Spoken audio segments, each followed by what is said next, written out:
ஓம் நம சிவாய. குருவாழ்க குருவே துணை. ஆன்மீக அன்பர்களுக்கு வணக்கம். இன்றைக்கி நாம் இந்த வீடியோ பதிவில் பார்க்க போகிற தகவல் என்னென்னு கேட்டிங்கன்னா, வசிய மந்திரங்கள் முதல் சகலவிதமான மந்திரங்களையும் சித்தி செய்வதற்கான ஆற்றலை தரும் மந்திர தேவியை எப்படி வசப்படுத்துறது அப்படிங்கிறத பற்றி தான் முழு விளக்கத்தோடு நான் இந்த வீடியோ பதிவில் சொல்ல போகிறேன்.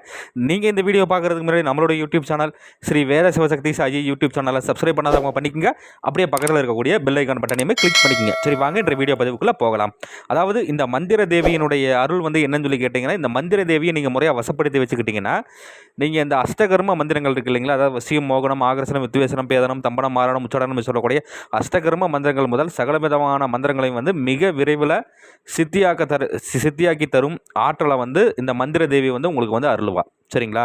இப்போ இதை எப்படி பண்ணணும், என்ன ஏது அப்படின்னு சொல்லி பார்த்தோம்னா, செய்கிறதுக்கு ஏற்ற நாள் எப்போ அப்படின்னு சொல்லி கேட்டிங்கன்னா, அமாவாசை நாளைக்கு தான் நீங்கள் இந்த பூஜை ஆரம்பிக்கிற மாதிரி இருக்கும்.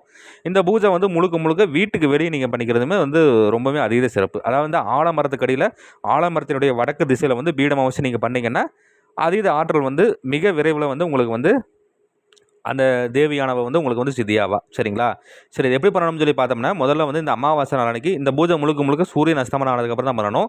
சூரியன் அஸ்தமனம் ஆனதுக்கப்புறம் ஆலமரத்தினுடைய வடக்கு திசையில் ஆழம் விழுது இல்லைங்களா, அந்த விழுதுக்கு நேராக கீழே குழி தோண்டி அதற்குள்ளே கல்லுப்பு இதை கொட்டி மேலே மண்ணை போட்டு மூடிடணும். மண்ணை போட்டு மூடிட்டு அதற்கு மேலே என்ன பண்ணணும் அப்படின்னு சொல்லி கேட்டிங்கன்னா, நீங்கள் முதல்ல சுத்தமான தலவாழை இலை போட்டு நீங்கள் போட்டுக்கணும். போட்டுட்டு அதற்கு மேலே என்ன பண்ணணும் அப்படின்னு சொல்லி கேட்டிங்கன்னா, பச்சரிசி மாவு, அஞ்சனக்கல் நல்லா இடித்து அதையும் நல்லா தூள் மாதிரி பண்ணிக்கணும்.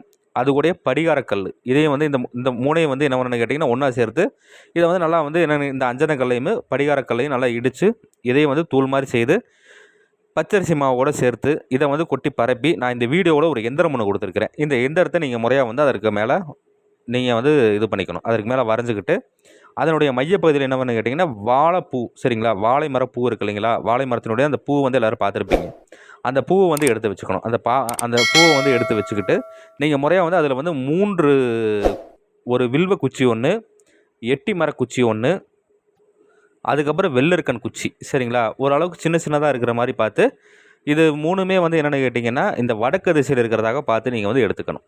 எடுத்துகிட்டு உலோக ஆயுதங்கள் எதுவும் பயன்படுத்தாமல் நீங்கள் கட் பண்ணி எடுத்துகிட்டு இந்த 3 குச்சியும் என்ன வேணும்னு கேட்டிங்கன்னா, அந்த வாழை பூவில் நீங்கள் முறையாக குத்திடணும்.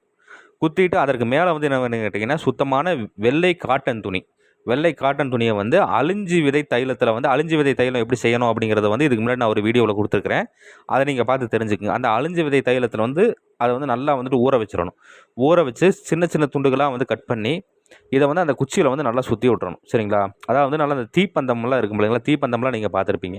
அதிலே சின்னதாக இருக்கிற மாதிரி இருக்கும். சரிங்களா? சின்னதாக இருக்கிற மாதிரி இந்த சின்ன குச்சியில் அந்த தீப்பந்தத்துக்கு சுற்றுற மாதிரி நீங்கள் சுற்றி விட்டுறணும். 3 குச்சியிலையும் சுற்றி விட்டுட்டு நீங்கள் முறையாக அதற்கு மேலே சுத்தமான காரமசு நெய் அதை சிறிதளவு அது மேலே ஊற்றி விட்டு நீங்கள் அந்த அதை நல்லா எரிய விட்டுறணும். எரிய விட்டுட்டு நீங்கள் முறையாக அதற்கு உண்டான படையிலெல்லாம் போட்டுறணும்.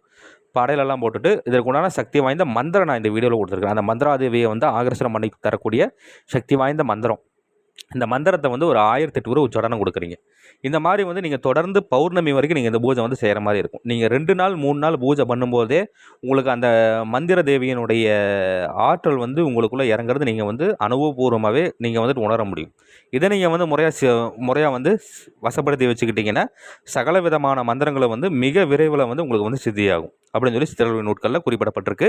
இதை முறையாக தக்கன குருமார்கள்ட்ட ஆலோசனை பண்ணிவிட்டு செய்து பலன் அடைஞ்சு பாருங்கள். நன்றி. மீண்டும் வேறு ஒரு நல்ல தகவல் கொண்ட வீடியோவில் உங்களை சந்திக்கிறேன். அதுக்கு முன்னாடி நம்மளோட யூடியூப் சேனல் ஸ்ரீ வேத சிவசக்தி சாயி யூடியூப் சேனலை சப்ஸ்கிரைப் பண்ணாதவங்க பண்ணிக்கங்க. அப்படியே பக்கத்தில் இருக்கக்கூடிய பெல் ஐக்கான் பட்டனையுமே கிளிக் பண்ணிக்கங்க. சரி, நன்றி, வணக்கம், வாழ்க வளமுடன். ஓம் நம சிவாய. குருவாழ்க குருவே துணை.